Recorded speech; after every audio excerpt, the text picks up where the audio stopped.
কোন সাহাবী বলেন খেজুর গাছটা উট যেমন তার বাচ্চার জন্য কাঁদে তেমন কান্না করতে লাগলো। কেউ বলে ঘোড়া গাধার হেনহেনানির আওয়াজ যেমন তেমন একটা কান্নার আওয়াজ এই গাছের ভেতর থেকে বের হইতে লাগলো। কিন্তু আব্দুল্লাহ ইবনে আব্বাস বলেন আমি বড় খেয়াল করে শুনেছি, মানুষের বাচ্চা যেমন মার কোল ছিন্ন হয়ে গেলে যেমন মোহাব্বত নিয়ে কান্দে, এই খেজুর গাছটা নবীর স্পর্শ বঞ্চিত হওয়ার বেদনায় মানুষের বাচ্চার মতো কান্না শুরু করে দিল, জোরে জোরে কান্না শুরু করে দিল। এমনকি রিওয়ায়াতে আছে আল্লাহর রাসূল তার কান্নায় আর মিম্বরের দিকে যাইতে পারলেন না। কোন বর্ণনায় আছে আল্লাহর রাসূল মিম্বরে বসে তার দিকে তাকালেন, তার দিকে কান খাড়া করে দিয়ে আল্লাহর রাসূল তাকে জিজ্ঞাসা করলেন কাঁদো কেন, কেন কাঁদো? নবী যখন কথা বলা শুরু করেছেন তখন নবীজির কথার আওয়াজ শুনে খেজুর গাছ আরো জোরে কান্না শুরু করে দিয়েছে। রাসূল বলছেন এই খেজুর গাছ কেঁদো না, আমি দোয়া করব আল্লাহ তোমাকে জীবিত করে দিবে, তুমি 12 মাস ফল দিবে, সবাই তোমার ফল খাবে। খেজুর গাছের আসল ঈমান আছে, আসল বুঝ আছে। খেজুর গাছ কান্না থামে নাই। আল্লাহর রাসূল খেজুর গাছের কান্না থামাইবার জন্য মিম্বর থেকে নেমে এসেছেন।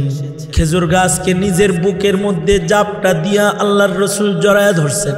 মা যেমন তার সন্তানকে জড়িয়ে ধরে পিঠে হাত মারলে সন্তানের কান্না থেমে যায়, আল্লাহর রাসূল সাল্লাল্লাহু আলাইহি ওয়াসাল্লাম খেজুর গাছের পিঠে হাত লাগায় বলতে থাকলেন কেঁদো না, তুমি যেমন দুনিয়াতে আমার ছিলে তুমি আখিরাতেও আমার থাকবে, আমার সাথে জান্নাতে যাবে। খেজুর গাছের বুঝ আছে, ঈমান আছে, সাথে সাথে খেজুর গাছের কান্না বন্ধ হয়ে যায়। নবীজির সাথে জান্নাতে থাকবে। আল্লাহর রাসূল বলেন খেজুর গাছও আমার সাথে জান্নাতে থাকবে। এটা শোনার পরে সাহাবী বলে খেজুর গাছের কান্না বন্ধ হয়ে গেছে।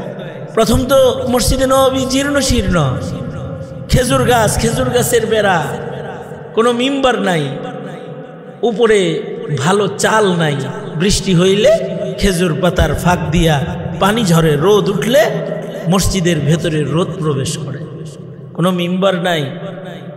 আল্লাহর রাসূল মসজিদেরই একটা খুঁটি মরা খেজুর গাছ, এটার ভেতরে হেলান দিয়া আল্লাহর নবী খুতবা প্রদান করেন। কিছুদিন পরে এক ইহুদি মহিলা সে নবীজির জন্য মিম্বর বানাইতে অনুমতি চাইল। নবীজি আমার একটা কাঠমিস্ত্রি আছে গোলাম, ও একটা মিম্বর বানায় দিবে, আমি আপনাকে ওই মিম্বরটা হাদিয়ে দিতে চাই। আল্লাহর রাসূল সাল্লাল্লাহু আলাইহি ওয়াসাল্লামের ভক্ত ইহুদিরাও ছিল, কিন্তু নাসারারাও আল্লাহর নবীর ভক্ত ছিল। এমনকি নবীজির জানের দুশমন কুফফারে মক্কা যারা, ওরাও নবীজির ভক্ত ছিল। বর্তমান সময়ের কাফির মুশরিকরাও নবীজির ভক্ত। নবীজির নাম তো আল্লাহ পাক মুহাম্মদ রাখছেন, দুশমনরাও নবীর প্রশংসা করে। এ কারণে কিয়ামত পর্যন্ত নবীর দুশমন যারা, এরাও নবীর ভক্ত, কিন্তু ঈমান না এনেও নবীর গুণগান গায়। আল ফাজলু মান শাহিদাত লাহুল আ'দা, যার জন্য দুশমনরা সাক্ষী দেয় তার শ্রেষ্ঠত্ব হয়ে যায়। মুহাম্মাদুর রাসূলুল্লাহ সাল্লাল্লাহু আলাইহি ওয়াসাল্লামের দুশমনরাও নবীজির ভক্ত। নবী আলাইহিস সালাতু ওয়াস সালাম ৬ষ্ঠ হিজরির পরে আরব থেকে নজর সরায়, কারণ তখন হুদাইবিয়ার সন্ধিপত্র হয়ে গেছে, আরব নিয়ে এখন মাথা কামানোর দরকার নেই। আল্লাহর রাসূল সাল্লাল্লাহু আলাইহি ওয়াসাল্লাম আজম নিয়ে চিন্তা শুরু করলেন। নবী আলাইহিস সালাতু ওয়াস সালাম আজমের বড় বড় রাজা বাদশাহ যারা, তাদেরকে খাত লিখলেন। তৎকালীন সময়ের পারস্য সম্রাট হেরাক্লের কাছেও আল্লাহর রাসূল খাত পাঠাইলেন, চিঠি পাঠাইলেন। রোম আম্পায়ার, তার কাছে আল্লাহর নবী চিঠি পাঠাইলেন, দাওয়াত পাঠাইলেন। আল্লাহর রাসূল সাল্লাল্লাহু আলাইহি ওয়াসাল্লাম এই দাওয়াতের চিঠি দিয়া আল্লাহর নবী নবীজির দূত সাহাবীকে প্রেরণ করলেন। সাহাবী এমন সময় নিয়ে নবীজির চিঠিটা নিয়ে দিছে হেরাকলের কাছে। কোনোভাবে নবীজি যে ওয়াসেতা বলে দিছেন ওই ওয়াসেতায় চলে গেছে চিঠিটা হেরাকলের দরবারে। যখন হেরাকলের দরবারে মক্কার কাফির মুশরিকরাও আছে, তার ভেতরে হযরত আবু সুফিয়ান নিজেও আছে। হেরাকল জিজ্ঞাসা করলো মক্কার কাফেরদেরকে, তোমাদের নবীজির পক্ষ থেকে, তোমাদের মক্কায় জন্ম নেওয়া একজন পয়গম্বর, তার পক্ষ থেকে আমার কাছে চিঠি আসছে, তার সম্পর্কে তোমাদের কি বক্তব্য, কিছু কি বলবে? সে লোকটা কেমন? সে কি মিথ্যুক? সে লোকটা কেমন? সে কি আমানতদার? সে লোকটা কেমন? সে কি পরের খায়ের খা? সে লোকটা কেমন? কিছু বলো। তো ওই দিন হেরাকলের দরবারেও আবু সুফিয়ান মক্কার লিডার হিসেবে দাঁড়ানো আছে। হেরাকল যখন আবু সুফিয়ানকে জিজ্ঞাসা করতেছে নবীজি সম্পর্কে, তো আবু সুফিয়ান কাফের, যুদ্ধ করে নবীর সাথে, বদর উহুদ কত কিছু হইল, কত যুদ্ধ বিদ্রোহ করলো, দুশ্মন নবীজিকে শেষ করার জন্য গেছে, এমনকি উহুদে যায় তো বলছে আফিকুম মুহাম্মদ, তোমাদের ভিতরে কি মুহাম্মদ এখনো জীবিত আছে নাকি? থাকলে আওয়াজ দাও। আল্লাহর রাসূল সাল্লাল্লাহু আলাইহি ওয়াসাল্লাম নিজেই বিরত থাকতে বা বললেন সাহাবীদেরকে যে আওয়াজ দিও না, ও কইতে থাক। আফিকুম আবু বকর ইবনে কুহাফা, তোমাদের ভিতরে কি আবু বকর আছে? নবীজি বললেন আওয়াজ দিও না, আবু সুফিয়ানের কথার উত্তর দিও না। এইরকম নবীজিকে মারার জন্য সে গেছে মদিনাতুল মুনাওয়ারাতে এবং উহুদ যুদ্ধ সংগঠিত হয়েছে। এইরকম জানের দুশ্মন যে, তাকে জিজ্ঞেস করতেছে হেরাক, মুহাম্মদ সম্পর্কে কিছু বলো, সে লোকটা কেমন? সে কি মিথ্যা কথা বলে? সে কি আমানতের হেফাজতকারী? হযরত আবু সুফিয়ান বলতে লাগলেন, আমরা লোকটার দুশ্মন, সে আমাদের বাপদাদার ধর্ম নিয়ে টানাটানি করে, কিন্তু লোকটা জীবনে কোনদিন মিথ্যা কথা বলে নাই। মক্কার সবাই তাকে আল আমিন হিসেবে জানে, সে কখনো আমানতের খেয়ানত করে নাই। আল ফাজলু মান শাহিদাত লাহুল আদা, দুশ্মনরাও নবীর ভক্ত হয়। ইহুদি মহিলা কিন্তু নবীর প্রেমে পড়ছে, ভক্ত। কয় নবীজি, আপনি একটা কাঠের মিম্বরে হেলান দিয়ে আপনি খুতবা দেন, এটা আমার ভাল লাগে না, আপনাকে আমি একটা মিম্বর বানায় দিতে চাই। আল্লাহর রাসূল সাল্লাল্লাহু আলাইহি ওয়াসাল্লাম অনুমতি দিয়ে দিলেন। সে তার কাঠ মিস্ত্রি দিয়া সুন্দর একটা মিম্বর বানায়া মসজিদে নববীতে যেদিন প্রবেশ করাইল, আশ্চর্য জরজীব, মরা কাঠ, মরা গাছ, তারও যে বুঝ আছে, এটা শুধু বিজ্ঞান বলে না, হাদিসও বলে, সাহাবীরা বলে। যখন এই মিম্বরটা প্রবেশ করতেছে, মিম্বরটা এনে বসানো হলো, নবী আলাইহিস সালাতু ওয়াস সালাম মিম্বরের দিকে মনোনিবেশ করলেন, মিম্বরটাকে পছন্দ করলেন। নবীজি মিম্বরের দিকে যখনই হাঁটা দিছে, তখন যেই খেজুর গাছে হেলান দিয়া আল্লাহর রাসূল সাল্লাল্লাহু আলাইহি ওয়াসাল্লাম খুতবা দেন, এই খেজুর গাছটা মসজিদের ভেতরে হাউমাউ করে চিৎকার করে আওয়াজ করে কান্না শুরু করে দেন। খেজুর গাছ কাঁদতেছে।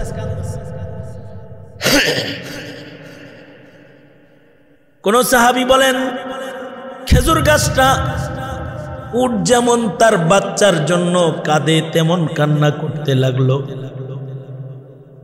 কেউ বলে ঘোড়া গাধার হেনহেনানির আওয়াজ, যেমন তেমন একটা কান্নার আওয়াজ এই গাছের ভেতর থেকে বের হইতে লাগলো। কিন্তু আব্দুল্লাহ ইবনে আব্বাস বলেন, আমি বড় খেয়াল করে শুনেছি, মানুষের বাচ্চা যেমন মার কোল ছিন্ন হয়ে গেলে যেমন মোহাব্বত নিয়ে কান্দে, এই খেজুর গাছটা নবীর স্পর্শ বঞ্চিত হওয়ার বেদনায় মানুষের বাচ্চার মতো কান্না শুরু করে দিল, জোরে জোরে কান্না শুরু করে দিল। এমনকি রিওয়ায়াতে আছে, আল্লাহর রাসূল তার কান্নায় আর মিম্বরের দিকে যাইতে পারলেন না। কোন বর্ণনায় আছে আল্লাহর রসুল মিম্বরে বসে তার দিকে তাকালেন, তার দিকে কান খাড়া করে দিয়ে আল্লাহর রসুল তাকে জিজ্ঞাসা করলেন, কাঁদো কেন, কেন কাঁদো?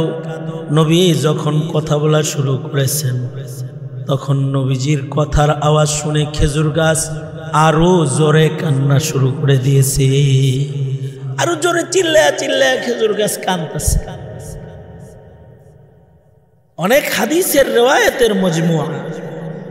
এক বর্ণনায় আছে আল্লাহর রসুল খেজুর গাছকে ডেকে বলতে লাগলেন, এই কান্না বন্ধ করো, আমি তোমার জন্য দোয়া করব, তুমি মরা থাকবা না, তুমি আমার দোয়ায় জীবিত হয়ে যাবা। আল্লাহু আকবার। আমি তোমার জন্য দোয়া করব, তুমি মৃত থাকবে না, আমার দোয়ায় তুমি জীবিত হয়ে যাবে। মসজিদে নববীতে জীবিত অবস্থায় তুমি দাঁড়িয়ে থাকবে, তোমার গাছে ফল ধরবে, আবার যারাই আমার মসজিদে আসবে তারা তোমার গাছের ফল খাবে, কান্না বন্ধ করো। নবীজি এটা বলছেন। এইটা বলার সাথে সাথে গাছের কান্না আরো বেড়ে গেছে। তার মানে প্রাণী জীব না, এটা জড় জীব। তারপরেও আবার মরা কাঠের টুকরা খেজুর গাছ, এইটাও আবার জোরে চিৎকার করে কাঁদতেছে। নবী যত সান্ত্বনা দেয় কান্না আরো বাড়ে, জোরে আওয়াজ করে করে সে কাঁদে, তার কান্নার স্পিড আরো বাড়তেছে। এখন কথা হলো, নবীজি দোয়া করলে মরা গাছ জীবিত হবে, এটা বিশ্বাস করাও ঈমান। নবী আলাইহিস সালাতু ওয়াস সালাম যদি বলেন, আল্লাহ পাক আল্লাহর নিয়মের উল্টাও করেন। নবীজি যদি দোয়া করেন, নবীজির দোয়ায় গাছ জীবিত হবে, এটা হবে নবীজির মুজিজা, আল্লাহর রাসূলের মুজিজা। নবী আলাইহিস সালাতু ওয়াস সালাম মুখ দিয়ে কিছু বলছেন, তো সাথে সাথে সেটা কবুল হয়ে গেছে। নবীজি কারোর ব্যাপারে বলছেন তোমাকে বাঘে খাবে, তাহলে বাঘে খেয়াল আসছে। নবীজি কারোর ব্যাপারে বলেছেন তুমি বাম হাতে খাও, ডান হাত আর উপরে তুলতে পারবে না, জীবনে কোনোদিন উপরে হাত উঠাইতে পারে না। নবীজি যদি মুখ দিয়া কিছু বলেন তো সেটা নবীজির পক্ষ থেকে পূরণ করেন কে? আল্লাহর রসুল বলেন, আমি যদি বলি আল্লাহ উহুদ পাহাড় তুমি স্বর্ণ বানায় দাও, তো আল্লাহ তাআলা পাহাড়কে সোনা বানায় দিবেন, তখন হবে এটা নবীজির মুজিজা। নবীজি যদি গাছকে বলেন এই গাছ জীবিত হয়ে যা, গাছ জীবিত হয়ে যাবে, এটা নবীজির মুজিজা। জালালউদ্দিন সুয়ুতি রহমতুল্লাহি আলাইহি বলেন, নবীজি গাছকে ডাক দিছেন, গাছ কাছে চলে আসছে। আবার নবীজি গাছকে পিছনে যেতে বলছেন, গাছ পিছনে চলে গেছে। কারণ মানুষ যেমন নবীজির আশেক, গাছও নবীজির আশেক। নবী আলাইহিস সালাতু ওয়াস সালামের আশেক গাছ কবে থেকে? নবীজি যখন বাচ্চা অবস্থায় নিজের চাচার সাথে ব্যবসা বাণিজ্যিক সফরে গেছেন, তখনও বাচ্চা পয়গম্বরের আশেক গাছ। নবীজি রোদ্রে বসে, কিন্তু গাছটা ছায়া এসে নবীজির মাথার উপরে ডাল ধরে। এই চিত্র দেখে পাদ্রী নবীজির চাচাকে বললেন, আবু তালিব তুমি তোমার ভাতিজাকে নিয়ে থেকো না এখানে, ইহুদিরা কিতাব খুলে বসে আছে, তোমার ভাতিজাকে চিনে ফেললে ইহুদিরা তোমার ভাতিজার দুশ্মন। সে সাধারণ কেউ নয়, সে জমানার পয়গম্বর, বিশ্বনবী, শেষ নবী মুহাম্মদুর রাসূলুল্লাহ সাল্লাল্লাহু আলাইহি ওয়াসাল্লাম। আমি যদি জীবিত থাকতাম তাহলে তোমার ভাতিজা যখন নবুয়ত পাইতো ওই সময় আমি জীবিত থাকলে আমি কালেমা পড়ে প্রথম মুসলমানটা হইতাম, কিন্তু আমি বুড়া হয়ে গেছি, ভাতিজারে নিয়ে তাড়াতাড়ি যাও। ওই সময় নবীজির আশেক গাছ।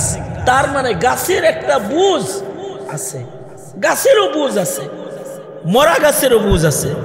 আল্লাহর রসুল এই মৃত গাছকে বুঝাইবার চেষ্টা করতেছেন, কারণ নবীজি তো মানুষের জন্য যেমন নবী, গাছের জন্য নবীজি নবী, প্রাণীর জন্য নবীজি নবী। এ কারণে নবীজির কাছে উট এসে বিচার দিত, শেকায়াতুল জামাল হাদিস, উটের অভিযোগ নবীজির কাছে। আল্লামা জাহেদ কাউসারি রহমতুল্লাহ আলাইহি এই হাদিসকেও সানাদানো সহি হাদিস বলেছেন যে উট এসে নবীজির কাছে বিচার দিতেছে তার মনিবের বিরুদ্ধে, খানা দেয় কম, কাজ নেয় বেশি, ইনসাফ করে না, আমার মনিবরে একটু বইলা দেন। জাহেদ কাউসারি বলে এই হাদিস এটাও সহি হাদিস, তার মানে নবীজি তো এই উটের জন্য রহমত। উট এসে নবীজির কাছে বিচার দিতেছে।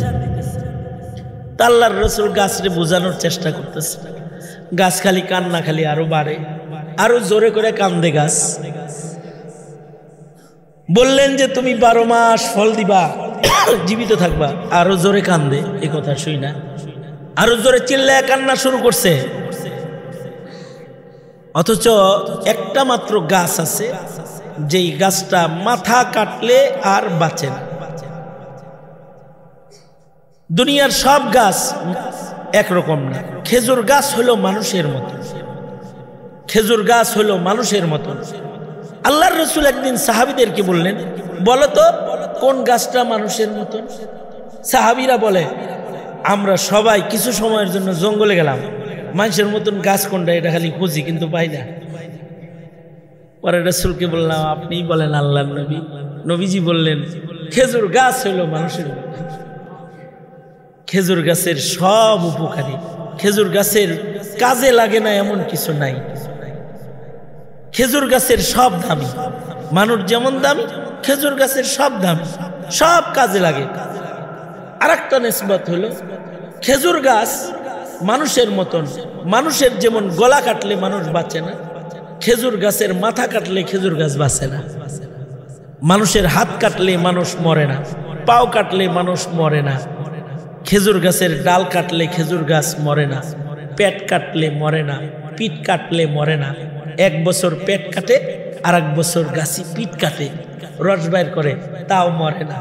কিন্তু যেই খেজুর গাছটার মাথা কেটে দেয়, এই খেজুর গাছ আর বাঁচে না। মানুষের মতন কল্লা কাটলে মানুষ বাঁচে না, খেজুর গাছেরও মাথা কাটলে খেজুর গাছ আর বাঁচে না।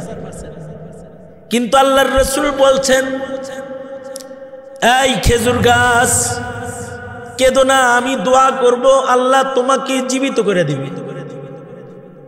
তুমি 12 মাস ফল দিবে, সবাই তোমার ফল খাবে। খেজুর গাছের আসল ঈমান আছে, আসল বুঝ আছে। খেজুর গাছ কান্না থামে নাই। আল্লাহর রাসূল খেজুর গাছের কান্না থামাইবার জন্য মিম্বর থেকে নেমে এসেছেন। খেজুর গাছকে নিজের বুকের মধ্যে জাপটা দিয়া আল্লাহর রাসূল জড়ায় ধরছেন। মা যেমন তার সন্তানকে জড়িয়ে ধরে পিঠে হাত মারলে সন্তানের কান্না থেমে যায়, আল্লাহর রাসূল সাল্লাল্লাহু আলাইহি ওয়াসাল্লাম খেজুর গাছের পিঠে হাত লাগায় বলতে থাকলেন, কেঁদো না, তুমি যেমন দুনিয়াতে আমার ছিলে, তুমি আখিরাতেও আমার থাকবে, আমার সাথে জান্নাতে যাবে। খেজুর গাছের বুঝ আছে, ঈমান আছে, সাথে সাথে খেজুর গাছের কান্না বন্ধ হয়ে যায়। নবীজির সাথে জান্নাতে থাকবে। আল্লাহর রাসূল বলেন, খেজুর গাছও আমার সাথে জান্নাতে থাকবে। এটা শোনার পরে সাহাবী বলে, খেজুর গাছের কান্না বন্ধ হয়ে গেছে। উম্মত নবীজিকে ভালোবাসবে তো নবীজি বলেন, উম্মত তুমি যদি আমাকে ভালোবাসতে চাও তাহলে একদিন আমার জন্মের দিন পালন করে তুমি আমার সাথে জান্নাতে থাকতে পারবে না। আমার মৃত্যু দিবস পালন করে তুমি আমার সাথে জান্নাতে থাকতে পারবে না।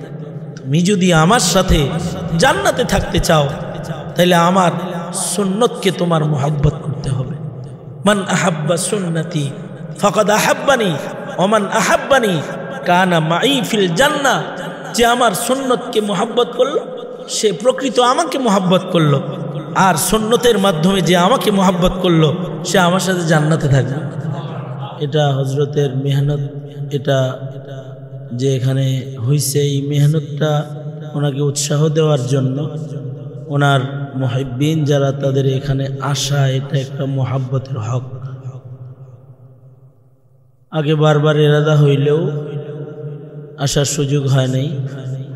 আজকের এই অনুষ্ঠানকে কেন্দ্র করে আল্লাহ তাআলা আসার তৌফিক দান করেছেন। ব্যক্তিগতভাবে আমি শুকরগুজার, আলহামদুলিল্লাহ। কিছু কথা বলার জন্য নির্দেশ করা হয়েছে, খুব সংক্ষেপে কিছু কথা।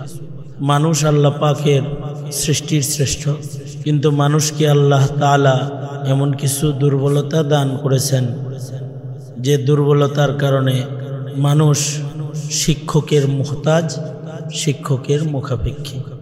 গরুর শিক্ষক লাগে না, গাধার শিক্ষক লাগে না, মুরগির শিক্ষক লাগে না, হাঁসের শিক্ষক লাগে না। হাঁসের বাচ্চার জন্ম হয় মুরগির তাপে, কিন্তু ওকে শিক্ষক লাগে না। আল্লাহ পাক তাকে তার চলার ইলম, সাথে সাথে তার খাবার চিনতে পায় এবং কোনটা তার খাদ্য মাটির ভেতরে ছিটায়া দিলেও তার খাদ্য চিনে সে তার ঠোঁট দিয়ে ছোট ছোট চালের গুঁড়া এগুলোকে কুড়াইয়া খাইতে থাকে, কোনো শিক্ষক ছাড়া। মাছের ভেতরে আল্লাহ তাআলা একা একই নিজের জীবন সংরক্ষণ, রক্ষণাবেক্ষণ, বেঁচে থাকার জন্য যথেষ্ট আয়োজন সৃষ্টিগতভাবেই আল্লাহ তাআলা মাছকে দান করেছেন। পানির ভেতরে জন্ম হওয়ার পরে মায়ের পেট থেকে বের হওয়ার সাথে সাথে পানির ভেতরেই মায়ের গতিতে সাঁতার কাটা সে শিখে যায়। তাকে সাঁতার শিখাইয়া দিতে হয় না, মায়ের সাথে সাথে দল ধরে সে চলতে থাকে। মা যদি ডুব দেয়, সে মায়ের সাথে ডুব দিয়ে বহু দূর চলে যায়। মা যেখানে যায় উঠে যায়, মায়ের সাথে এক সময় সেও উঠে যায়। এমন কিছু মাছ আছে যে মাছগুলো জন্মের পরে মায়ের সাক্ষাৎ পায় না। সাগরে এমন কিছু মাছ আছে যেই মাছগুলো জন্মের সাথে সাথে তাদের মা মৃত্যুবরণ করে। সাগরের ভিতরে এক প্রকৃতির মাছ আছে যেই মাছগুলোর ডিম ফুটার জন্য সাগরের ভয়াল পয়েন্টে যেতে হয়। পেটে ডিম হয়, কিন্তু এই ডিমগুলো বাচ্চা হয়ে বের হওয়ার জন্য আটলান্টিক মহাসাগরের ভয়াল পয়েন্টে তাকে যেতে হয়। সারা দুনিয়ার সব সাগরের ওই মাছগুলো তাদের পেটে ডিম আসলে বাচ্চা দেওয়ার জন্য তারা ডেলিভারি ম্যানেজমেন্ট তাদের জন্য যে জায়গায় আল্লাহ তাআলা রেখেছেন, আটলান্টিকের ভয়াল জায়গায় তারা চলে যায় মায়েরা। এ মায়েরাও জানে যে আমরা এখানে গেলে আমাদের মৃত্যু হবে, কারণ কোনো মা পেটে সন্তান নিয়ে সাগরের ওই জায়গায় যায় ফেরত আসে নাই। যে মা পেটের সন্তান প্রসব করার জন্য আটলান্টিকের ভয়াল পয়েন্টে চলে যায়, সেখানেই বাচ্চা দেওয়ার পরে মায়ের মৃত্যু হয়ে যায়। বিজ্ঞানীরা লিখেছে যে সকল সাগরের মাছগুলো, আরব সাগরের মাছগুলো আরব সাগর থেকে ওখানে চলে আসে। বঙ্গোপসাগরের মাছগুলো বঙ্গোপসাগর থেকে আটলান্টিকে চলে যায়। ভারত সাগরের মাছ ভারত সাগর থেকে আটলান্টিকে চলে যায় এবং সেখানে গেলে তাদের এই পানির তাপে তাদের পেটের ডিম বের হয়ে বাচ্চা জন্ম হয়। বাচ্চা জন্ম হওয়ার সাথে সাথে মাছগুলো মরে যায়। বিজ্ঞানীরা আজব তথ্য দিয়েছে। আশ্চর্য, এই জন্ম নেওয়া সদ্য ভূমিষ্ঠ মাছগুলো ওদের মা যে পথে পথে এসেছে, ওরা জন্মের সাথে সাথে সাগরের বড় বড় মাছের আক্রমণ থেকে নিজেকে বাঁচায়া মায়ের আসা পথে সাঁতার কেটে 4000 মাইল 5000 মাইল, অর্থাৎ যার মায়ের বাড়ি আরব সাগর, সে আটলান্টিক থেকে মায়ের বাড়ি আরব সাগরে চলে যায়। যার মায়ের বাড়ি বঙ্গোপসাগর, সে আটলান্টিক থেকে সাঁতার কেটে বঙ্গোপসাগরে চলে আসে। ওরা মায়ের সাঁতারের চিহ্ন চিনে চিনে ওদের মা যেই পথে এসেছে সেই পথে সাঁতার কেটে কেটে ওরা আপন নির মায়ের বাড়ি চলে যায়। কোনো শিক্ষক লাগে না, ওদেরকে শিখাইবার কোনো জরুরত হয় না। কুদরতিভাবে ওদেরকে একজন শিক্ষা দান করেছেন, তিনি কে? যেমন ছাগলের বাচ্চা, গরুর বাচ্চা জন্মের পরেই হাঁটতে শুরু করে, সৃষ্টিগতভাবে সবল। মানুষ এমন না, মানুষ সৃষ্টিগতভাবে দুর্বল, জয়ীফ করে আল্লাহ তাআলা মানুষকে বানাইছেন। কেউ যদি চিন্তা করে মাছের বাচ্চা যেহেতু জন্মের পরে একাই সাঁতার কাটে, আমার বাচ্চা মানুষের বাচ্চা, আশরাফুল মাখলুকাতের বাচ্চা, ও সাঁতার কাটবো না কেন, জন্ম হওয়ার পরে এটাকে পানিতে ফেলে দেবে, এই বাচ্চাটা আর ও জীবিত থাকতে পারবে না, ওর পানির ভেতরে ফেলার সাথে সাথে মৃত্যু হবে। এমনকি খাবার চিনে না, ভালো মন্দ তাকে চিনায় দেওয়ার পরে চিনে, তাছাড়া সে চিনে না। এ কারণেই বাচ্চা বয়সে কেবল হাঁটা শিখলে খুব রিস্ক আছে, কেবল বসা শিখলে বাচ্চাগুলার রিস্ক। এগুলো করে কি, মা রান্না করে আর ওরা বাথরুম করে নিজের বাথরুম নিজে খায়াও ফেলে চান্স পেলে। কারণ কোনটা ওর খাদ্য আর কোনটা অখাদ্য এটা বুঝার মতো আকল তার নাই। ততক্ষণ পর্যন্ত হবে না যতক্ষণ পর্যন্ত তাকে কেউ শিক্ষা না দিবে। এ কারণেই মানুষের জন্য পৃথিবীতে শিক্ষকের জরুরত পড়েছে। যেদিন থেকে পৃথিবীতে মানুষের আগমন হয়েছে সেদিন থেকেই আল্লাহ তাআলা এই পৃথিবীতে শিক্ষক পাঠাইবার সিলসিলা চালু করেছে। এই পৃথিবীতে প্রথম মানুষ বাবা আদম আলাইহিস সালাতু ওয়াস সালামকে আল্লাহ তাআলা শিক্ষক বানায়া প্রেরণ করেছেন। বাবা আদমের পরে লক্ষাধিক পয়গম্বর যারা দুনিয়াতে আগমন করেছেন সবাই ছিলেন শিক্ষক। সর্বশেষ এই রবিউল আউয়াল মাসে আমাদের নবীজি এই ধরাপৃষ্ঠে আগমন করেছেন। নবীজি বলেন, বুইস্তু মুআল্লিমান, আমিও কিয়ামত পর্যন্ত আনেওয়ালা সকল মানুষের জন্য শিক্ষক হিসেবে আবির্ভূত। আল্লাহর রাসূল শিক্ষক হয়ে আগমন করেছেন। শিক্ষকের কাছ থেকে কি শিখবে? শিক্ষকের কাছ থেকে শিখবে মানুষ তার হায়াত, যার হুকুমে সে এখানে এসেছে, আবার যার হুকুমে দুনিয়ার থেকে সে বিদায় নিবে। জন্ম আর মৃত্যুর মাঝখানে সময়টা কিভাবে কাটাইলে তার মালিক রাজি হবে, খুশি হবে, এই জিনিসটা শিখানো ব্যতিরিকে মানুষ একা একা শিখা সম্ভব নয়। এ কারণেই নবীরা শিক্ষক হয়ে মানুষকে তার জীবনের মৌলিক আদর্শগুলো শিখাইবার জন্য ধরাপৃষ্ঠে যুগে যুগে নবী রাসূল আগমন করেছেন।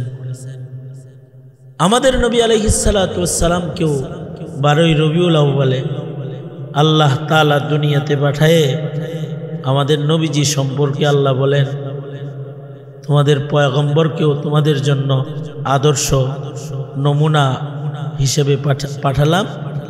সারা দুনিয়ার সব মানুষ যারা আছে তাদের জন্য আদর্শ হলো মুহাম্মদুর রাসূলুল্লাহ সাল্লাল্লাহু আলাইহি ওয়াসাল্লাম। আল্লাহর রসুলের মধ্যে আল্লাহ তাআলা উসওয়া রেখেছেন এবং আখলাক শিখাইবার জন্য আচরণ বিধি, ইবাদত, বন্দিগি সব রবের মানসম্মত বান্দা কেমনে করবে এটা শেখানোর জন্যই আল্লাহর রসুলকে আল্লাহ তাআলা আদর্শ শিক্ষক হিসেবে পৃথিবীতে প্রেরণ করেছেন। লাকাদ কানা লাকুম ফি রাসূলিল্লাহি উসওয়াতুন হাসানাহ। আমাদের জন্য আল্লাহ তাআলা তার বন্ধুর মধ্যে উসওয়ায়ে হাসানা রেখেছেন। সারা দুনিয়ার সব মানুষের জন্য আমাদের নবীজি আদর্শ। এই কারণেই নবী পাকের সিরা, নবী পাকের আদর্শিক জীবনের আলোচনা কিয়ামত পর্যন্ত থাকবে। কোরআনে কারীমের তিলাওয়াত যেমন কিয়ামত পর্যন্ত থাকবে, নবীর আদর্শ জীবনের সিরাতের গুরুত্বপূর্ণ আলোচনাও জমিনের উপরে কিয়ামত পর্যন্ত থাকবে। কারণ নবীজির সিরাত থেকে আল্লাহ পাকের পছন্দের আদর্শ উম্মত কিয়ামত পর্যন্ত লুফে নিবে। যারা নবীজিকে অনুসরণ অনুকরণ করবে, আল্লাহ বন্ধুকে বলেন, বন্ধু আপনি জানায়া দেন, যারা আপনাকে অনুসরণ করে আপনার উসওয়াকে গ্রহণ করবে, আপনার ইত্তিবা করবে, তারা আমার প্রেমিক হিসেবে গণ্য হবে। আমি তাদের জীবনের গুনাহ মাফ করে দেব এবং তাদেরকে আমি মাগফিরাত দেব, জান্নাত দান করব, যদি আপনাকে অনুসরণ করে। আপনি বলে দেন, ঘোষণা দিয়ে দেন, কুল ইন কুনতুম তুহিব্বুনাল্লাহ ফাত্তাবিউনি ইউহিব্বুকুমুল্লাহ ওয়া ইয়াগফির লাকুম যুনুবাকুম আল্লাহু গফুরুর রহিম। আল্লাহর রাসূলকে আল্লাহ বললেন যে আপনি বলে দেন, এই কথা কেউ যদি আমার আশিক হয়, আমার পছন্দকে তার পছন্দ বানাইতে চায়, তাহলে আপনি হলেন আমার পছন্দ। সকলকে বলেন আপনার অনুসরণ করতে। যারা আপনার অনুসরণ অনুকরণ করবে, আমি তাদের জীবনের গুনাহ মাফ করে দিব, ভুল ক্ষমা করে দিব। আমি গফুর, আমি রহিম, আমি দয়ালু, আমি দয়া করব। আমার জান্নাতে চিরদিনের জন্য তাকে বসবাসের জন্য আমি খুশি হয়ে জায়গা দিয়ে দেব। শর্ত হইল নবীজির ইত্তিবা লাগবে। নবী পাকের ইত্তিবা, নবীজির জন্মের আলোচনা দিয়েই নবীজির ইত্তিবা শিখানো, জাতিকে ইত্তিবা শিখানো শুধু নবীজির জন্মের আলোচনা দিয়ে যথেষ্ট নয়। অবশ্যই নবীজির জন্ম এটা আনন্দের বিষয়। এই দুনিয়াতে সবচেয়ে শ্রেষ্ঠ আনন্দের দিবসটি ছিল রবিউল আউয়াল 570 খ্রিস্টাব্দে, যেদিন পৃথিবীর সবচেয়ে দামি শিক্ষক, সবচেয়ে দামি চরিত্র, সবচেয়ে দামি ঈমান, সবচেয়ে দামি ইবাদত, সবচেয়ে দামি আখলাক মুহাম্মদুর রাসূলুল্লাহ সাল্লাল্লাহু আলাইহি ওয়াসাল্লাম আগমন করছেন। ওটা ছিল দুনিয়ার সবচেয়ে বড় খুশির দিন। অবশ্যই শুধু আমাদের জন্য খুশি না, নবীজির আগমনে তো মাখলুকাতও খুশি হয়েছিল, সকল মাখলুকাত আনন্দিত হয়েছিল। নবীজির আগমনটা সবার জন্য আনন্দের, কারণ নবীজি শুধুই মাত্র আমাদের জন্য রহমত তা না, নবীজি আলামিনের জন্য রহমত। আল্লাহ বলেন, ওয়ামা আরসালনাকা ইল্লা রাহমাতাল লিল আলামিন, ওয়ামা আরসালনাকা ইল্লা রাহমাতাল লিল আলামিন। এই আলামিনের সকলের জন্য আমাদের নবীজি রহমত। অর্থাৎ আমাদের নবীজি পিঁপড়ার জন্য রহমত, সাপের জন্য রহমত। আমাদের নবীজি গাছের জন্য রহমত, মাছের জন্য রহমত। আমাদের নবীজি সূর্যের জন্য রহমত, চাঁদের জন্য রহমত, তারকার জন্য রহমত, আসমানের জন্য রহমত, জমিনের জন্য রহমত। আসমান ও জমিনের সকল মাখলুকাতের জন্য আমাদের নবীজি রহমত। এ কারণে আমাদের নবীজির আগমনে তো শুধুই মাত্র মানুষ খুশি হয়েছে তা না, সব মাখলুকাত খুশি হয়েছে যেদিন আমাদের নবীজি আগমন করেছে। মাখলুকাতের খুশি আছে, হাইওয়ানাতের যেমন খুশি আছে, জামাদাত নাবাতাত তাদেরও খুশি আছে। বিজ্ঞানীরাও বলে যে জামাদাত নাবাতাতেরও ইচ্ছা আছে, মানে জড়জীব, এই প্রাণীজীব, এদেরও শিক্ষা আছে, খুশি আছে, এদের ইচ্ছা আছে।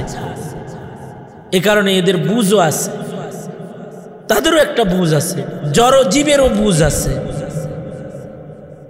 প্রাণীজীব, প্রাণীজীবের ভেতরে গাছ, তরুলতা, নাবাতাত, এদেরও বুঝ আছে। বুঝ আছে, বোঝা যায় কেমনে? যদি লতাপাতা গাছ লাগান, যদি কোনো দিকে দেয়াল থাকে, তাহলে লতাপাতা বুঝে যে এই দিকে আর যাওয়া যাবে না, যেই দিকে যাওয়া যাবে, খালি জায়গা যেদিকে পায় ওই দিকে লতাটা আস্তে আস্তে বেড়ে যায়। কে ঠিক না? হ্যাঁ, ক্ষেতের চতুর্দিক দিয়ে যদি বেড়া দেন, গাছগুলো বড় হয়ে ও জানে যে এই দেয়াল বা এই বেড়ার ওই পারে যাওয়ার ক্ষমতা আমার নাই। এবার ও যেই দিক দিয়ে বেড়ে যাওয়া যাবে ওই দিক দিয়ে ও বেড়ে যায়। তার মানে বোঝা যায় ওরও বুঝ আছে। ওর যদি বুঝ না থাকতো তাহলে ওই দেয়াল বরাবরই ধাক্কাধাক্কি করতে থাকতো। হারাজনক, ও তো আর দেয়ালের ওই পারে যেতে পারতো না। ও বুঝে এই বরাবর যেতে পারবো না, তবে ডাইনি যেতে পারবো, বামে যেতে পারবো। ডাইনে যায় কোথাও ঠেকে গেলে সেখান থেকে আবার বামে একা ঘুরে যায়। বোঝা যায় ওর একটা পছন্দ বুঝ আছে না নাই? পাহাড়েরও একটা বুঝ আছে, পছন্দ আছে। হাদিসও বলে যে সকল প্রাণীর একটা বুঝ আছে। হাদিসেও বলে, এটা শুধু বিজ্ঞান বলে তা না, প্রাণী বিজ্ঞান, জড় বিজ্ঞান এটা বলে তা না, হাদিসও বলে। উম্মত নবীজিকে ভালোবাসবে তো নবীজি বলেন, উম্মত তুমি যদি আমাকে ভালোবাসতে চাও তাহলে একদিন আমার জন্মের দিন পালন করে তুমি আমার সাথে জান্নাতে থাকতে পারবে না। আমার মৃত্যু দিবস পালন করে তুমি আমার সাথে জান্নাতে থাকতে পারবে না। তুমি যদি আমার সাথে জান্নাতে থাকতে চাও তাহলে আমার সুন্নতকে তোমার মুহাব্বত করতে হবে। মান আহাব্বা সুন্নতি ফাকাদ আহাব্বানি ওয়া মান আহাব্বানি কানা মাই ফিল জান্নাহ। যে আমার সুন্নতকে মুহাব্বত করলো সে প্রকৃত আমাকে মুহাব্বত করলো, আর সুন্নতের মাধ্যমে যে আমাকে মুহাব্বত করলো সে আমার সাথে জান্নাতে থাকবে। আল্লাহর রাসূলের ওয়াজ। নবীজির সুন্নত যে শিখবে, নবীজির সুন্নতকে যে ভালোবাসবে, নবীর সুন্নত শিখার জন্য, নবীর সুন্নতের আমল করার জন্য দরকার হলো সিরাতুন নবীর আলোচনা। নবীজির প্রত্যেকটা ধাপে ধাপে, নবীজির যৌবন, নবীজির বার্ধক্য, নবীজির যুদ্ধ জীবন, নবীজির রাষ্ট্র জীবন, নবীজির পারিবারিক জীবন, নবীজির ইবাদত, নবীজির ঈমান, নবীজির ত্যাগ, নবীজির কোরবানি, নবীজির হুসনে আখলাক, এই সব কিছুর আলোচনা যত ব্যাপক হবে, উম্মতের ভেতরে নবীর আলোচনা যত বেশি হবে, উম্মত তত বেশি নবীর রঙে রঙিন হইতে পারবে। কারণ নবীজির ইত্তিবা ছাড়া নবীর আশেক হওয়া যায় না। নবীর ইত্তিবা যদি নবীর আসল ইশক আর মোহাব্বত হয়, যেমনটি সাহাবায়ে কেরাম নবীজির ইত্তিবা দিয়ে আশেক হইছেন, সাহাবায়ে কেরাম ইত্তিবা করে নবীজির প্রেমিক হইছেন। এ কারণেই কোন সাহাবী নবীজির ছোট্ট একটা নির্দেশকেও অমান্য করেন নাই, নবীজির ছোট্ট একটি সুন্নতকেও কোনো সাহাবী ছেড়ে দেন নাই। যেমন আফকাহুস সাহাবা আব্দুল্লাহ ইবনে মাসউদ রাদিয়াল্লাহু আনহু, তিনি একদিন এক মসজিদের দিকে আসতেছেন, আল্লাহর নবী বয়ান করতেছেন। অনেক সময় বয়ানের সময় কেউ কেউ হাঁটতে থাকে, নবীজি বয়ান করতেছেন, কিছু লোক হাঁটতেছে, তো নবীজি যারা হাঁটতেছে তাদের লক্ষ্য করে বললেন, এই হাঁটাহাঁটি করো কেন, বসো। আব্দুল্লাহ ইবনে মাসউদ দূরে ছিলেন, বসো ওনার কানে আসার সাথে সাথে উনি বলেন, নবীজি বলছেন বসো, কারে বসতে বলছে তা তো আর বলেন। ওনার কানে যাওয়ার সাথে সাথে উনি রাস্তার ভেতরে বসে পড়ছে। আব্দুল্লাহ ইবনে ওমর জানালা দিয়ে আওয়াজ শুনছে, উনি যেখানে দাঁড়ানো ছিল ওইখানে বসে পড়ছে। ওনারা নবীজিকে কেমন মানতেন যে নবীজির মুখ দিয়ে কিছু উচ্চারণ হইলে সেটাকে নাফেজ করার জন্য, সেটাকে পালন করার জন্য পাগল হয়ে যেতেন। এটা হলো আসলে প্রকৃত মুহাব্বত। হযরতে ওমর ফারুক রাদিয়াল্লাহু আনহু তিনি মসজিদুল আকসা চুক্তি করার জন্য গেছেন। দস্তরখানের ভেতরে ভাঙ্গা রুটির টুকরা গড়ায় পড়তেছে, আর উনি ওইটাকে তুলা তুলা খাইতেছেন। হযরত হুযাইফা রাদিয়াল্লাহু আনহু, ওনার জীবনেও এমনটি আছে যে রাজ দস্তরখানে বসে হাতের থেকে ছুটে যাওয়া লুকমাগুলো নিচের থেকে তুলা তুলা খাইতেছিলেন। তখন বলতেছিল যে এই পড়ে যাওয়া জিনিস খান, দেখলে কেউ ছোট লোক। সাহাবী বলে, ছোট লোক বলবে কিনা এটা তো কথা না, আমি কি আতরুকু সুন্নাতা হাবিবি লিহাউলাইল হুমাকা, এই আহমকরা আমারে কি বলবে, এই কারণে আমি কি নবীর সুন্নত ছেড়ে দিতে পারি? আমি তো নবীর আশেক।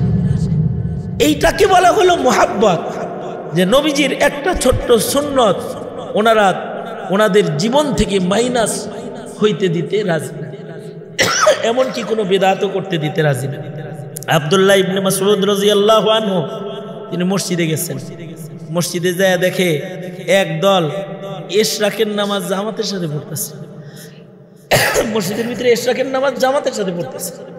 তো উনি যা বললেন, কিরে তোরা কি পড়স এখন জামাতের সাথে? ফজরের নামাজের পরে সূর্য উঠে গেছে, এখন কি পড়স জামাতের সাথে? আমি জানেন না ইশরাক আছে না, ওটা জামাতে পড়ি। কেন? জামাতে পড়লে সব বেশি না। জামাতে কোনো কিছু পড়লে, কোনো নামাজ যদি জামাতে পড়ে তাহলে সব বেশি না। ফজরের নামাজ যদি জামাতে পড়ে, মাগরিবের নামাজ যদি জামাতে পড়ে 27 গুণ সব বেশি। এক সাহাবী এটা শুই না, একদিন জামাতে আইতে পারে নাই, বাড়িতেই 27 বার পড়ছে। এখন জামাতে পড়লে তো সব বেশি, জামাতে পড়লে সব বেশি, এই কারণে ইশরাকের নামাজও জামাতে শুরু করে দিছে। হযরত আব্দুল্লাহ ইবনে মাসউদ বলে, ইশরাকের নামাজ নবী একা একা পড়ছে, আর তোরা জামাতে পড়স। এটা কি জামাতে পড়ার নামাজ রে? এটা তো একা পড়ার নামাজ। অবশ্যই এটা ফজিলতপূর্ণ নামাজ। কেউ যদি ইশরাক পড়ে সূর্য উদয়ের পরে, আল্লাহ তাআলা ইশরাকের বদলায় হজ উমরার সওয়াব দান করে। 2 রাকাত নামাজ দিয়ে হজ উমরার সওয়াব পাবি, এটা ঠিক আছে। তাই বলে জামাতে পড়বি? জামাতে পড়লে তো সওয়াব পাবি না, তো দূরের কথা গুতা খাবি। কিসের জামাতে পড়িস? ওরা এরপরও পড়তে চায়। হযরত আব্দুল্লাহ ইবনে মাসউদ সাহিবুন নালাইন, আল্লাহর রাসূলের জুতা রাখতেন। সাহিবুস সিওয়াক, আল্লাহর নবীর মিসওয়াক রাখতেন। উনি সাথে সাথে পাথর লইছেন হাতে। পাথর হাতে নিয়ে বলে, আমি নবীর যুগে যেই জামা গায়ে দিতাম এখনো ওই জামা গায়ে দিই, লাম তুখলা, এখনো পর্যন্ত জামা ছিঁড়ে নাই। আমি যেই প্লেটে খানা খাইতাম এখনো সেই প্লেটেই খানা খাই। নবীর যুগের খাবার খাওয়ার প্লেটটা লাম তুখসার, ভাঙ্গে নাই। আর তুই আমার নবীর নামাজ ভেঙে হালাবি? আমার নবী যেমনে নামাজ পড়ছে সেইভাবে না পড়ে তোর মতো পড়বি? এই পাথর দেখছস? পাথর মেরে মদিনা মুনাওয়ারাত থেকে বের করে দেব। কিন্তু আমরা তো আর সাহাবায়ে কেরামের মতো ওই রকম না। আশিদ্দাউ আলাল কুফার, সাহাবীরা যেরকম ছিল বাতিলের ব্যাপারে দুর্বার, আমাদের সেই দুর্বলতা নাই। আমাদের যদি ওই দুর্বলতা থাকতো তাইলে যারা নবীর প্রেমে বিদআত করে তাদেরকে পাথর ধইরা আমরা বলতাম যে 18 কোটি মুসলমানের দেশে উলামায়ে দিন বাঁচা থাকতে বিদআত করবি যা হাদিসে নাই, সাহাবীদের জিন্দেগিতে নাই, পাথর মাইরা তো করে হাসিনার মতো ভারত পাঠায় দেব। কিন্তু এই কথা আমরা বলতে পারিনি, কারণ আমরা সাহাবায়ে কেরামের মতো আশিদ্দাউ আলাল কুফার না। সাহাবায়ে কেরাম কিন্তু একটা আমলকে খেলাফে সুন্নত কখনো হইতে দেন নাই। এতটা শক্ত ছিলেন। সাহাবীদের ভেতরে সুন্নত প্রেমী, প্রতিটা কাজ নবীর ইত্তিবার মাধ্যমে এই সাহাবায়ে কেরাম করতেন। এই সাহাবীদের কেউ জন্মদিন পালন করে নাই রবিউল আউয়াল। 1.25 লাখ সাহাবী তোমাদের চাইতে ছোট আশিকে রাসূল হয়ে গেছে, যারা বিশ্বনবীর জন্ম ঈদ, এই পৃথিবীর শ্রেষ্ঠ ঈদ বইলা তৃতীয় ঈদ যারা উদযাপন করার প্রস্তুতি নিচ্ছ রবিউল আউয়াল মাসে, তোমরা তো তাইলে দেখি সাহাবী আবু বকর, ওমর, ওসমান, আলীর চাইতে বড় আশিক হয়ে গেছো না? কারণ 1.25 লাখ সাহাবীর একজন নবীজির জন্মদিন পালন করে নাই। কোথাও দেখানো সম্ভব হবে না যে 1.25 লাখ সাহাবীর একজন সাহাবী তারা নবীজির জন্মদিন পালন করে রবিউল আউয়ালে প্রেম জাহির করেছে। রবিউল আউয়াল মাসে জন্মদিন পালন করে নবীর প্রেম না। নবীর প্রেম হলো নবীজির ইত্তিবা করে নবীর প্রেম, ঠিক কিনা? ইত্তিবা করে নবীর প্রেম, এই ইত্তিবা এটাই হলো হাকিকি প্রেম। এই ইত্তিবাটা যাদের ভেতরে আছে তাদের ভেতরে নবীর প্রেম বেশি আছে। আমাদের ভিতরে প্রেম আস্তে আস্তে কমতেছে। আমরা নবীর ইত্তিবা এখন ফতোয়া দিয়া শুধু ফরজ পড়লে হয়, সুন্নাত পড়া লাগে না। আরে দাড়ির ভেতরে কি ইসলাম, পাঞ্জাবির ভেতরে কি ইসলাম? এখন হইল নবীর প্রেম এত সফট কর্নারে চলে গেছে। জাস্টিস তকি উসমানী দামাত বারকাতুহুম ওনার ইসলাহি বয়ানের ভেতরে উনি বলেছেন যে আলী ইবনে সিনা নামে এক বড় হাকিম ছিল, আলী ইবনে সিনা। এই আলী ইবনে সিনার সবচেয়ে কাছের শাগরেদ যে, তাকে নিয়ে একবার তিনি দামেস্কে সফর করলেন। দামেস্কে গেলেন। সফরের সময় সবচেয়ে কাছের মানুষটাকেই নিয়ে যায় সাধারণত মানুষ। যেমন আল্লাহর রসুল যখন মক্কা থেকে মদিনায় হিজরত করতেছেন, সফর করতেছেন, সাথে আবু বকরকেই নিছেন। কারণ সবচেয়ে কাছের যারা হয় তারা মেজাজ সেনাস হয়। মেজাজ সেনাসি যত হয় সফরের আরাম তত বেশি হয়। তো আবু আলী সিনার সবচেয়ে কাছের শাগরেদটারে এই সফরে নিলেন। কাছের শাগরেদ তো সে পাম্পটি দেওয়া শুরু করলো। সে কয়, ইস, আপনি যদি নবী হইতেন না, আপনার যে পরিমাণ ভক্ত আর আপনি যত বড় হাকিম, আপনার উম্মতের অভাব হইত না। উনি আর এটার উত্তর তখন দেয় নাই।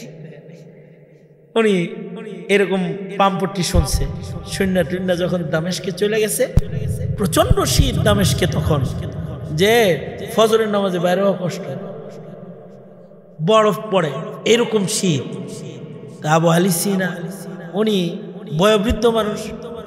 উনি শেষ রাত্রিতে উনি ওনার খাদেমকে বললেন, এই পানির ব্যবস্থা করস না, গরম পানির একটু ব্যবস্থা কর, একটু উজু টুজু করি, উজু করে তাহাজ্জুদ পড়ি।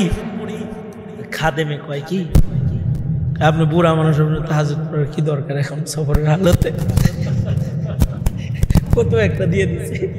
আসেন সফরে, এমনি হলে রুখসতের আমল, সুন্নত যদি না পড়েন তারপরেও তো আল্লাহ তাআলা ধরবো না। এরকম নিজেরে নিজে কষ্ট দিতে চান কেন? এটা তো আল্লাহও পছন্দ করে না। আল্লাহ তার হাবিবকে বলে, ইয়া আইয়ুহাল মুজাম্মিল কুমিল লাইলা ইল্লা কালিলা। আল্লাহ তার হাবিবকে বলতেছে, হাবিব নিজের নিজে কষ্ট দিয়েন না, আপনিও নিজের কষ্ট দিয়ে। কে বলছে এই শীতের দিনে কষ্ট করে এরকম ঠান্ডা পানি দিয়ে ওযু করে তাহাজ্জুদ করবে? ফতোয়া দিছে। এখন উনি তো বয়োবৃদ্ধ মানুষ, ওনার তো এই শক্তি এখন নাই যে পানি টেনে আইন না তারপরে যাবে। কিছু সময় পরেই দামেস্কের জামে মসজিদ থেকে আওয়াজ আসতে শুরু হইল, আশহাদু আন্না মুহাম্মাদার রাসূলুল্লাহ। ওই সময় দামেস্কের জামে মসজিদের মিনারে উঠতে কাঠের সিঁড়ি দিয়ে উপরে উঠতে হতো। ওই যুগে তো আর মাইক ছিল না, এই উঁচু মিনারায় উঠে আজান দিতে হইতো। আর যত উপরে যায় তত বাতাস কি কম না বেশি? প্রচন্ড শীতের দিন বরফের ভেতরে এই আজানের ধ্বনি দামেস্কের জামে মসজিদ থেকে আসা শুরু হইল। তো আবু আলী ইবনে সিনা তার শাগরেদরে বললেন, তুই তো আমার সবচেয়ে কাছের শাগরেদ, আমি যদি নবী হইতাম তাহলে তুই হইতি আবু বকর। আনতা কামানজিলাতি আবু বকর, তুই আমার জন্য তো তুই আবু বকর, তুই আমার সবচেয়ে বড় খাদেম, তোর হইলে আমি সফরে আসছি, তার মানে তুই হইল আমার জন্য আবু বকরের মতো। আমি যদি ইনকেস নবী হয়ে যেতাম, তুই হইতি খলিফাতুল মুসলিমিন, খলিফাতুর রাসূল আবু বকরের জায়গায় তুই আমার খলিফাতুল মুসলিমিন হইতি। তোর মতো এরকম খলিফাতুল মুসলিমিন রেখে গেলে আমার নবুয়ত আমার মরার পরে একদিনও টিকবো না। মুহাম্মদুর রাসূলুল্লাহ সাল্লাল্লাহু আলাইহি ওয়াসাল্লামের ঈমান যার ভেতরে আছে, যে তার হৃদয় থেকে একবার উচ্চারণ করে আশহাদু আল্লা ইলাহা ইল্লাল্লাহ ওয়া আশহাদু আন্না মুহাম্মাদার রাসূলুল্লাহ, তুই তো ফতোয়া দিয়া তাহাজ্জুদের সময় পানি দেওয়ানোস নাই। তোর এই ফতোয়া যদি নবীর সব আশেক বুঝতো তাইলে আজান বন্ধ হয়ে যেত। ওই মুয়াজ্জিন বাতাসের ভেতরে উপরে উঠা আজান দিয়া ফজরের ঘুমন্ত মুসল্লিদের জাগানোর চেষ্টা বেলালের অনুকরণ করে এই শীতের ভেতরে সে করত না। কিয়ামত পর্যন্ত রাফা'না লাকা যিকরাক, একদল তো ফতোয়া দিয়া নবীর সুন্নত থেকে সরাইতে থাকবে, কিন্তু একটা দল থাকবে কিয়ামত পর্যন্ত যারা নবীর সুন্নতকে জিন্দা করার জন্য শুধু শীতের ভেতরে মিনারায় উঠার কুরবানি না, গায়ের রক্তের কুরবানি নজরানা তারা পেশ করবে, রক্ত বিলাইয়া দিবে, কিন্তু নবীর সুন্নতকে তারা দাফন হইতে দিবে না। এই মাকাম কিয়ামত পর্যন্তের জন্য মুহাম্মদুর রাসূলুল্লাহ সাল্লাল্লাহু আলাইহি ওয়াসাল্লামকে আল্লাহ তাআলা দান করেছেন যে কিয়ামত পর্যন্ত কোরআন যেমন তেলাওয়াত হবে নবীর সিরাত এরকম আলোচনা, যাতে করে জাতি নবীজির একটা একটা একটা একটা সুন্নতের উপরে আমল করতে পারে। এই সুন্নতের আমলটা হলো আসল প্রেম, জন্মদিনের কেক কাটা প্রেম না। নবী আলাইহিস সালাতু ওয়াস সালাম একদিনের আনন্দ উদযাপনের জন্য পৃথিবীতে আগমন করেন নাই, অথবা এক বছরের জন্য আগমন করেন নাই। তিনি কিয়ামত পর্যন্ত সকল মানুষের জন্য, আলামিনের জন্য রহমত হয়ে আবির্ভূত হয়েছেন। তিনি কিয়ামত পর্যন্ত সকল মানুষের, সকল দেশের, সকল বর্ণের মানুষের পয়গম্বর হয়ে আগমন করেছেন, শিক্ষক হয়ে আগমন করেছেন। তার সিরাতকে কিয়ামত পর্যন্ত আলোচনায় রাখতে হবে। এ কারণে উলামায়ে কেরাম বলে, খালি জিলাপি নিয়া মিলাদুন নবীর মিলাদ পইরা লাভ নাই, সিরাত আলোচনা। এরই অংশ বিশেষ আজকের এই আলোচনা। কিছু সিরাত তো আলোচনায় এসে যাক, মানুষের ভেতরে কিছু সিরাতের আমল ঢুইকা যাক। কারণ সিরাতের আমল যত থাকবে, আশিকিন তত থাকবে। নবীর সুন্নত যত জিন্দা হবে, ইশক তত জিন্দা হবে। যেদিন সুন্নত থাকবে না, সেদিন নবীজির প্রেমও থাকবে না। সুতরাং আমরা আমাদের জীবনে শুধু এই একটু বয়ান শোনার মাধ্যমে নবীর সিরাতকে জিন্দা না, ঘরে ঘরে সিরাতের আলোচনা বাড়াইতে হবে। লেখালেখি, নবীজির সিরাতের লেখালেখি বাড়াইয়া দিতে হবে। নবীজির জীবনীকে আম করে দিতে হবে জাতির কাছে, যাতে করে তারা রসুল চিনতে পায়, নবীকে চিনতে পায়। কারণ না চিনলে নাস্তিক হয়ে শাহবাগীদের দলে যোগদান করে। মুসলিম ঘরের যে সন্তানগুলাকে রসুল চেনানো হয় না, ওরাই শাহবাগী হয়, ওরা নাস্তিক হয়ে যায়। সুতরাং সাধুবাদ জানাই হজরতের মসজিদের ভেতরে এই সিরাত মাহফিল। আল্লাহ তাআলা আমাদেরকে সিরাতুন নবী বেশি পড়ার মাধ্যমে নবীর সুন্নত শিখার, নবীর মোহাব্বত শিখার তৌফিক আল্লাহ তাআলা আমাদের সবাইকে দান করেন। ইনশাআল্লাহ সুন্নতের ইশাআত, সিরাতের ইশাআত আমরা করব ইনশাআল্লাহ। বলেন, আওয়াজ করে বলেন ইনশাআল্লাহ। সবাই যার যার জায়গায় সুন্নতের কর্মী হয়ে যাব ইনশাআল্লাহ। হযরত ওমর ইন্তেকালের সময় অসুস্থ অবস্থায় যখন বসে রয়েছেন আর মৃত্যুর অপেক্ষা করতেছেন, চতুর্দিক থেকে হযরত ওমরকে দেখতে আসে। এক যুবক হযরত ওমরকে দেখতে আসছে। হযরত ওমর চলে যাইবেন, চিন্তা করেন না, রাসূল আপনার ব্যাপারে কত কথা বলছে যে কাউকে নবুয়ত দিলে আপনার নবুয়তি দিত। আপনি আল্লাহ পাকের কোরআনে কারীমের আয়াতে নাজিলে ধন্য নিসবতের মানুষ, অনেক গুণগান, অনেক প্রশংসা করতেছে।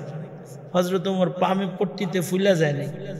হযরত ওমর যুবককে বলতেছে, ওর টাকনুর নিচে যে কাপড় পরে রয়েছে এটা উড়াও। মরণে রাগ দিয়ে কিনা, মরণে রাগ দিয়া যখন শ্বাস বের হবে তার রাগ দেব, তুমি এটি বাদ দাও, যা কইতেছে এটি বাদ দাও, আর তুমি যে টাকনুর নিচে কাপড় পরছো এটারে উড়াও। আল্লাহ কোনটায় খুশি আর আল্লাহ কোনটায় নারাজ, ওইটা দেখতে হইব। নবীর ইত্তিবা করলে আল্লাহ খুশি হবে, নবীর ইত্তিবার খেলাফ করলে মহান আল্লাহ নারাজ হবে। উসমান জান থাকতে নবীর খেলাফ ইজারকে নিচে নামাবে না, এবং তিনি নিচে নামাইলেন না। ওইভাবেই আরবের সব লিডারদের সাথে এই গুরুত্বপূর্ণ হুদাইবিয়ার সন্ধির সময়ের গুরুত্বপূর্ণ মিটিং তিনি করলেন, একটা সুন্নতের খেলাফ করলেন। এই বুঝ যদি কোনো তলবে এলেমের থাকে তাহলে ও সুন্নতের খেলাফ চুল কাটবেন। এই বুঝ যদি কোনো তলবে এলেমের থাকে তো সুন্নতের খেলাফ জামা পরবে না। ইদানিং রঙিন রঙিন ডিজাইন আসছে, নিচের জিনিস উপরে লাগাই থুয়ে, চেন বানাইছে হলো পেশাব ইমার্জেন্সি ডোর, এটার উপরে উঠে থুয়ে দিচ্ছে। এইদিকে চেন, এইদিকে চেন, এইদিকে চেন, কি আজীব অবস্থা। ওয়াজুর শাইফি গায়রি মুহাল্লিহি যুলমুন। সব কিছুর তো একটা তরিকা আছে, আল্লাহর রাসূল সব কিছুর একটা তরিকা শিক্ষা দিয়েছেন। সেই তরিকার বাইরে নতুন কিছু আবিষ্কার করার কি দরকার? না সূরতে, না লিবাসে, না আখলাকে, না চলাফেরায়, না কোনো জায়গায় তো নবীর সুন্নতের খেলাফ করার, এক জাররা খেলাফ করার কোনো অনুমতি নেই। এইটা যদি কারোর বুঝে আসা যায় তাইলে সে হযরত উসমানের মতো জীবন দিবে, কিন্তু একটা কাজ খেলাফে সুন্নত করে নবীর প্রেম নষ্ট সে করবে না।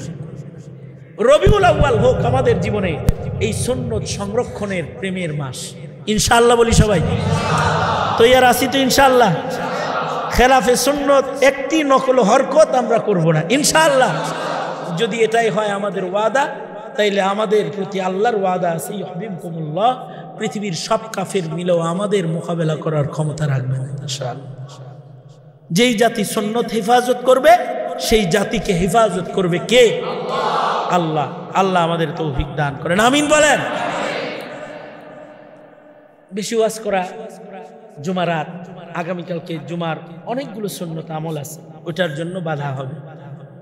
আল্লাহ যদি আমারে বাঁচায় রাখে, আর যদি শুধু তলবে এলেমরা আমার বয়ান শুনে, আমি ইনশাআল্লাহ হুজুরের মাদ্রাসায় আসবো, ছাত্ররা বলবে আমি বয়ান ইনশাআল্লাহ। ওলামা একরাম চতুর্দিক থেকে যারা আসছেন, আমার মতো নাকারা এরকম একটা মানুষের কথা শুনতে, আপনারা এখানে যারা এসে পড়েছেন, আপনাদের এই সফর, আপনাদের হরকতকে আল্লাহ তাআলা কবুল করেন এবং এই আজকের এই বৈঠকে এই সিরাত মাহফিলে অংশগ্রহণটা আল্লাহ পাক নবীজির মোহাব্বতের দলিল হিসেবে কবুল করে নেন। তলবে এলেম আমার ভাইরা, তোমরা যারা ছাত্র ভাইরা আছো, তোমাদের জীবনের একটা সংকল্প হবে, আমরা সুন্নতের খেলাফ এক জাররা চলব না ইনশাআল্লাহ। এটা হোক আমাদের সকলের জীবনের সংকল্প। এটাই মোহাব্বত। এইভাবেই নবীজির সাথে মোহাব্বত প্রাণীরাও প্রকাশ করেছে, নবীর প্রেম প্রকাশ করেছে। আমাদেরকেও নবীর প্রেম প্রকাশ করার তরিকা নবী এটাই দেখায় গেছে। সুতরাং আমাদেরকেও নবীজির প্রেম প্রকাশ করতে হবে। পাহাড় যদি নবীর প্রেম প্রকাশ করতে পারে, খেজুর গাছ যদি নবীর প্রেম প্রকাশ করতে পারে, তাহলে তুমি আমি কেন পারবো না? একবার আল্লাহর রসুল এক জায়গায় গেছেন, ফেরত আসতেছেন, জিবরাইল আইসা বলে আল্লাহর নবী রাস্তা ঘুরান, উহুদ পাহাড় কাঁদতেছে। কেন? আপনারা দেখা যায় না, আপনি এই পথে যাইতেছেন, আপনারা উহুদ পাহাড় দেখে না, রাস্তা ঘুরান। আল্লাহর রসুল উহুদ পাহাড় কান্না করতেছে খবর শুই না, রাস্তা ঘুরা আবার উহুদ পাহাড় বরাবর যায় দাঁড়াইছে। সাহাবীদেরকে নিয়ে যায় বলে আমি রাস্তা ঘুরে আসলাম কেন? সাহাবীরা জানো, হাযা উহুদ ইউহিব্বুনি ওয়া উহিব্বুহু, এটা উহুদ পাহাড়, ও আমাকে ভালোবাসে, আমিও ওকে ভালোবাসি। আল্লাহর রাসূল তো একটা পাহাড়ের মোহাব্বতের হক আদায় করছেন, তাহলে আমাদের মোহাব্বতের হক অবশ্যই আল্লাহর রাসূল আদায় করবেন যদি আমরা আশিক হই। আল্লাহ তাআলা আমাদেরকে নবীর প্রেম প্রকাশ করার তৌফিক দান করেন।